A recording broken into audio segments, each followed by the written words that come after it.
Alhamdulillah sehat. Alhamdulillah ya Pak ya.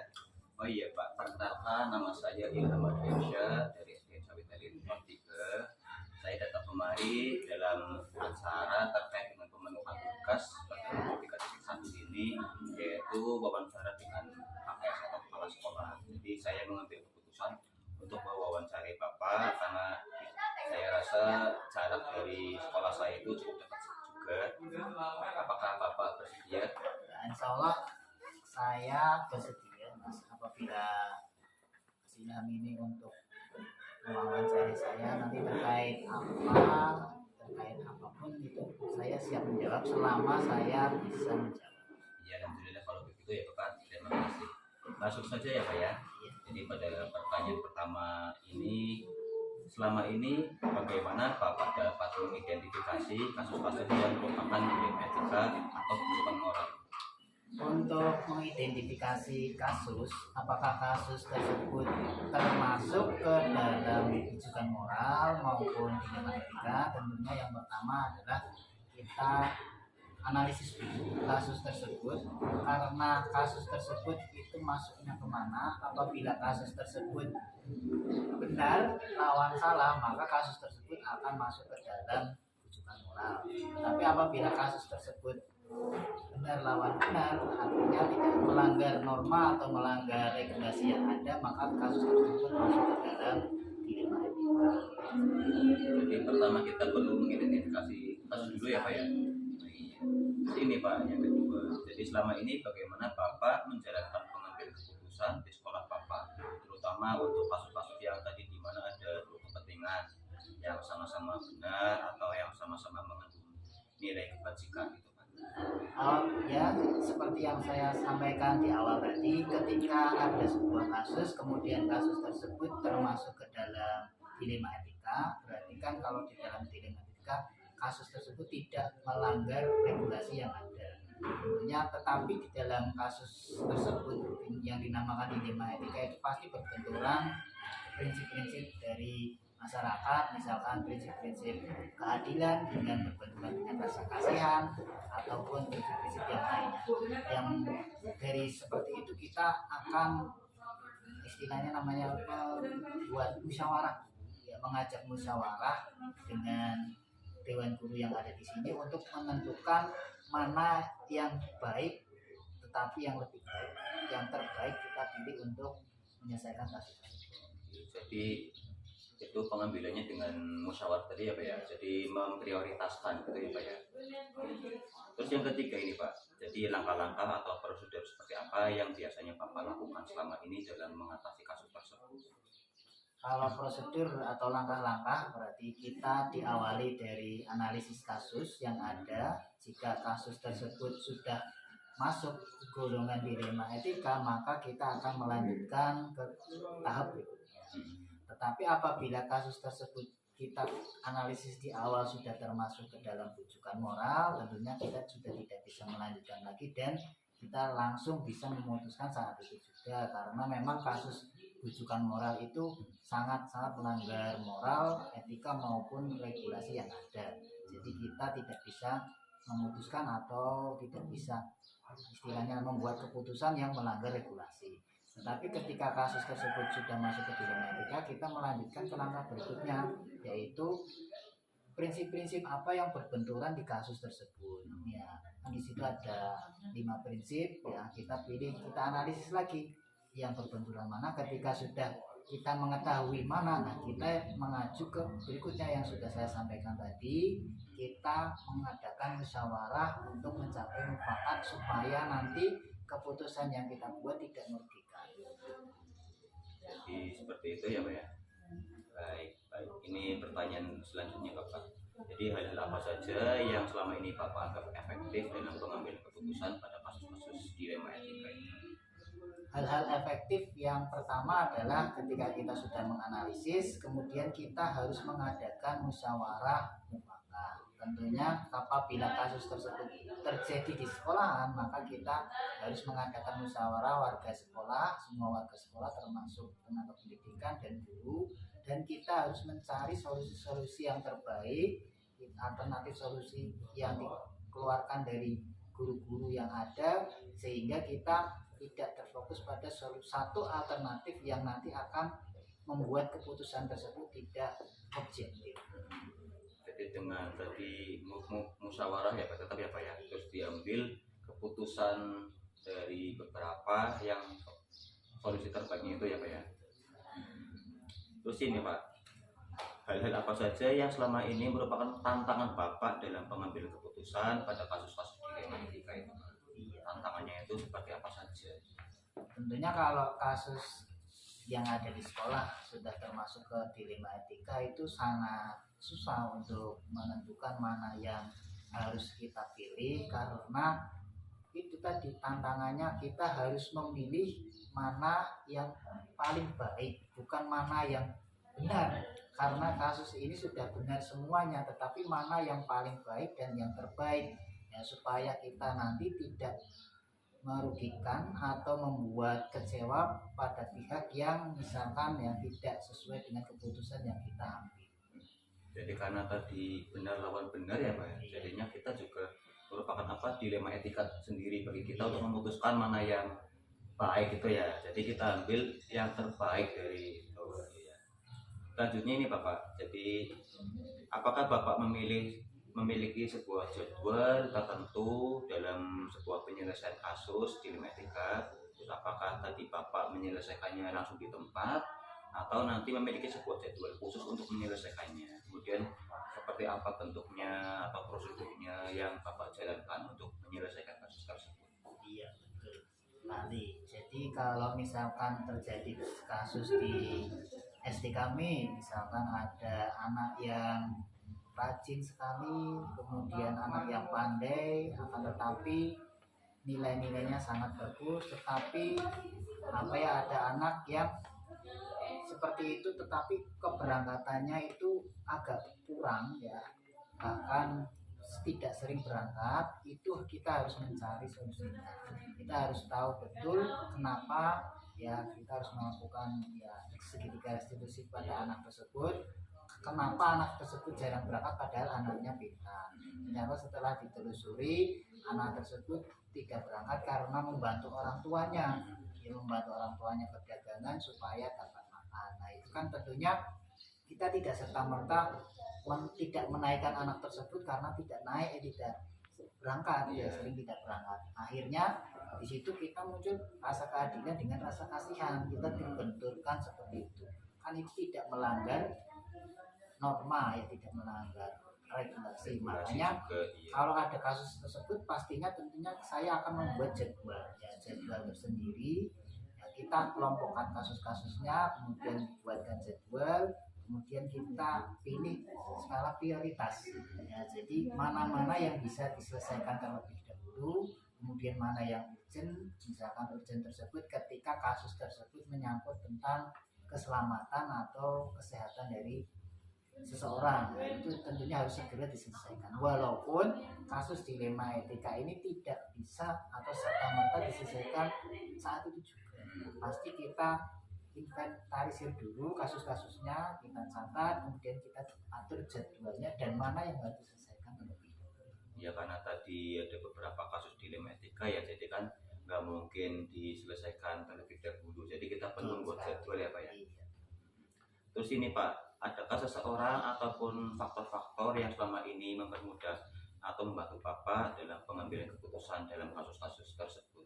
Iya, betul sekali. Kalau kasus dilema etika ini tentunya faktor-faktor yang bisa saya ambil atau bisa saya ambil untuk mengambil keputusan itu tentunya alternatif solusi yang disampaikan, pendapat dari Dewan Guru ketika kita sudah mengadakan musyawarah untuk mufakat. Nah, kadang kita tidak terpikirkan alternatif jawaban atau solusi suatu masalah, tetapi teman-teman memikirkan solusi alternatif yang lain. Nah, itu kita bisa mengambil solusi itu, kemudian kita sepakati bersama keputusannya, jadi tidak hanya mengandalkan satu pikiran saja, jadi beberapa, sehingga nanti kasus yang terselesaikan tidak merugikan pihak. Iya betul sekali Bapak, yang tadi Bapak sampaikan. Jadi kita perlu bermusyawarah dan juga menggali pikiran-pikiran atau solusi-solusi ya Pak ya, Iya, untuk menyelesaikan kasus tersebut. Nah, dari semua hal yang telah tadi Bapak sampaikan, kira-kira pembelajaran apa yang dapat Bapak petik dari pengalaman Bapak dalam mengambil keputusan dilema etika ini? Tentunya pengalaman atau hal-hal menarik yang saya ambil dari pengambilan keputusan ini, yang pertama adalah kita dapat menyelesaikan suatu masalah ya, yang terutama itu kasus yang terjadi di sekolahan, di mana kasus tersebut tidak ada yang salah, jadi kita tetap bisa mengambil keputusan dan itu harus diambil, tapi keputusan tersebut dapat membahagiakan semua belah pihak. Memang untuk membuat semua orang bahagia itu susah, akan tetapi meminimalisir untuk membuat orang kecewa itu mungkin bisa dilakukan. Terima kasih Bapak atas waktunya, atas sharing-sharing kita, wawancara kita. Mudah-mudahan Bapak diberi kesehatan yang banyak. Ya. Demikian Bapak dari saya. Apabila ada perkataan yang saya lontarkan kurang berkenan, mohon dimaafkan. Sama-sama. Saya akhiri. Assalamualaikum warahmatullahi wabarakatuh. Waalaikumsalam.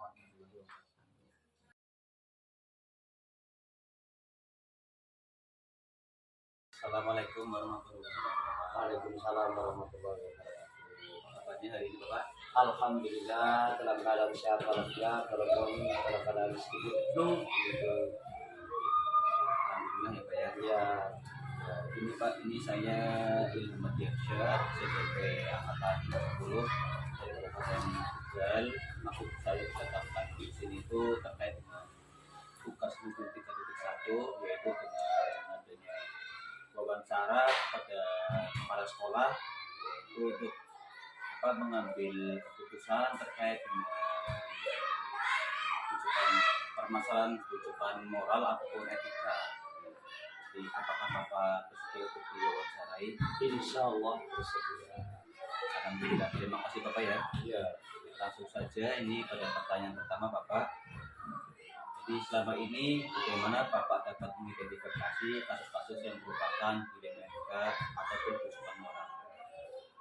dalam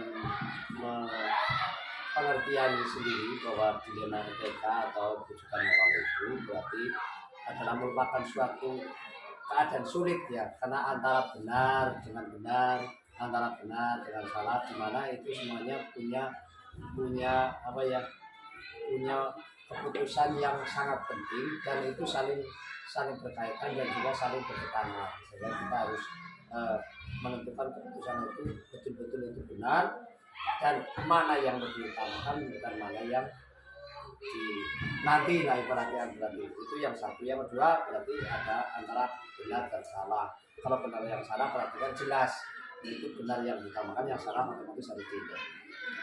Kita perlu mengutamakan prioritas dulu ya Pak ya. Iya betul. Terus yang kedua Pak, jadi selama ini bagaimana Bapak dalam menjalankan pengambilan keputusan di sekolah Bapak, terutama untuk kasus-kasus di mana ada perbedaan yang tadi sama-sama benar atau sama-sama mengandung nilai kebajikan? Otomatis yang paling diutamakan adalah yang memang kita harus mana yang paling utama dan mana yang didahulukan dan mana yang nanti lah, jangan sampai kita mendahulukan yang dilaksanakan itu yang tidak penting dulu, tapi kemudian yang penting malah tertinggal, sehingga kita harus kita melihat dari hasilnya itu yang berdampak lebih berdampak dan yang kurang berdampak, sehingga kita yang berdampak yang lebih berdampak di sekolah kita. Kemudian kalau seperti itu nanti langkah-langkahnya itu bagaimana atau prosedurnya seperti apa yang biasa Bapak lakukan selama ini mengatasi masalah-masalah tersebut? Langkah-langkah atau prosedurnya itu otomatis kita harus bisa berpikir berbasis hasil akhirnya nanti. Kemudian yang kedua adalah kita harus berpikir berbasis dengan peraturan yang berlaku di sekolah itu, kemudian berlaku secara umum, secara undang-undang.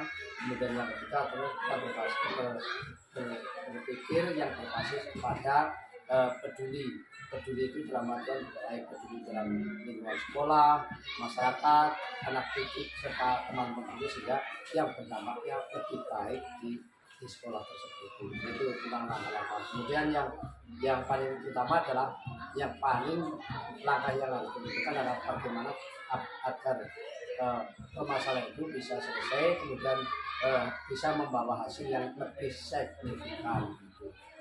Jadi perlu memastikan itu ya Pak ya. Iya betul. Ya, kita seperti tadi. Ya harus diprioritaskan. Terus ini Pak, hal-hal apa saja yang selama ini Bapak anggap efektif dalam mengambil keputusan pada kasus-kasus di MLK? Hal-hal yang lebih efektif adalah tatkala yang pertama dukungan dari semua pihak, maupun dalam artian dari itu sekolah itu saling mendukung, baik secara yang dukungan dari guru, sarana prasarana, kemudian juga anak didik dan sebagainya, sehingga itu hal yang paling menunjang dengan adanya menyelesaikan masalah tersebut, sehingga kan akan lebih efektif. Terus ini lagi Pak, hal apa saja yang selama ini merupakan tantangan dalam mengambil keputusan pada kasus-kasus di MLK? Ya, hal-hal yang merupakan tantangan bagi memutuskan dilema etika ini, yang pertama otomatis karena masing-masing sumber daya itu kan berbeda-beda, sehingga itu kan tidak mesti harus sama, itu motor pemikiran itu tidak sama, sehingga kan itu saling bisa saja terbentuk dengan kepentingan masing-masing, kepentingan itu beda. Kemudian yang kedua, yang paling utama juga karena sarana prasarana di sekolah itu sendiri kan kadang tidak memenuhi sesuai dengan kita harapan kita, sehingga tidak bisa terselesaikan dengan sebaik-baiknya. Seperti itu tantangan. Kemudian yang kedua adalah kemampuan memanajemen saya sendiri, berarti kan otomatis kita punya keterbatasan. Ya, itu juga merupakan tantangan bagi saya atau pribadi atau sekolah itu dalam mengatasi tantangan dilema terkait.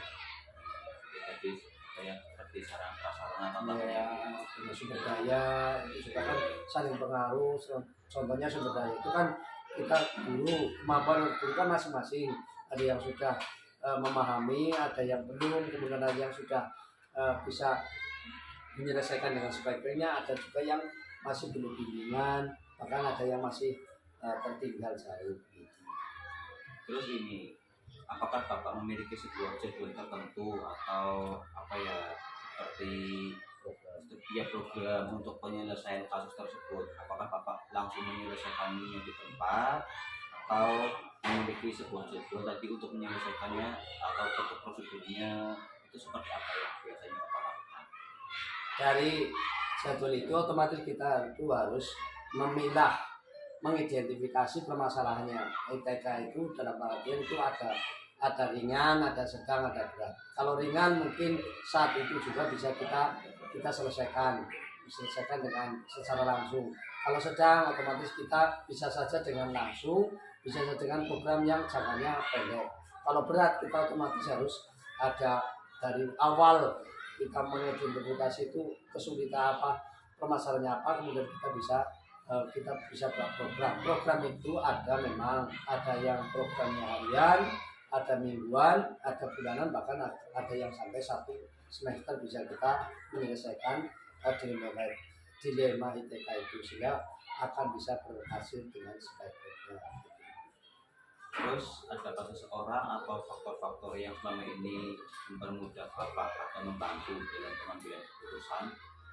Ya, semuanya kan berbasis dalam artian tetap ada kurang dan lebihnya. Tadi saya bicarakan kurangnya jelas ada, lebihnya ya ada, karena kita sudah didukung dengan satu, bisa saja sarana prasarana ada yang sudah bisa memenuhi. Kemudian yang kedua, dari sumber daya manusia sendiri, guru itu otomatis sudah punya kemampuan, paling tidak sudah punya kemampuan yang ya dalam pendidikan juga sudah ada yang S2, ada yang sudah banyak yang S1, sehingga kita akan sudah bisa menyelesaikan itu dengan mendukung penyelesaian itu bisa dengan cepat, kemudian berefektif, kemudian bisa menghasilkan yang terbaik juga. Itu otomatis dari dukungan teman-teman guru itu yang paling utama, karena itu sumber daya manusia yang saling mendukung, apalagi hubungannya dengan kemajuan pendidikan kita. Jadi selain tadi sumber daya manusianya ya, Iya. juga sama sarana Sarana juga jelas tidak mungkin kurang, tetap ada mestinya bisa menunjang dalam penyelesaian kasus di rumah ibadah. Ini yang terakhir Bapak, dari semua tadi yang telah Bapak sampaikan, pembelajaran apa yang dapat Bapak petik dari pengalaman Bapak dalam mengambil keputusan di rumah ibadah? Kan mungkin dari beberapa kasus-kasus yang sudah dialami Bapak ya, itu kan kita bisa mengambil pengalaman dari kasus ini biar kasus itu tidak terulang lagi ke depannya. Ya, yang jelas yang pertama otomatis bahwa setiap kasus itu memang akhirnya jadi pembelajaran kita. Pembelajaran kita itu dalam artian kita bisa menyelesaikan itu, bisa saja tadi yang katanya ada tiga kriteria ya, ada ringan, sedang, berat. Kalau ringan otomatis kita pelajari seperti seolah-olah biasa saja. Kalau sedang kita otomatis punya pengalaman yang lebih, kemudian apalagi yang sampai berat.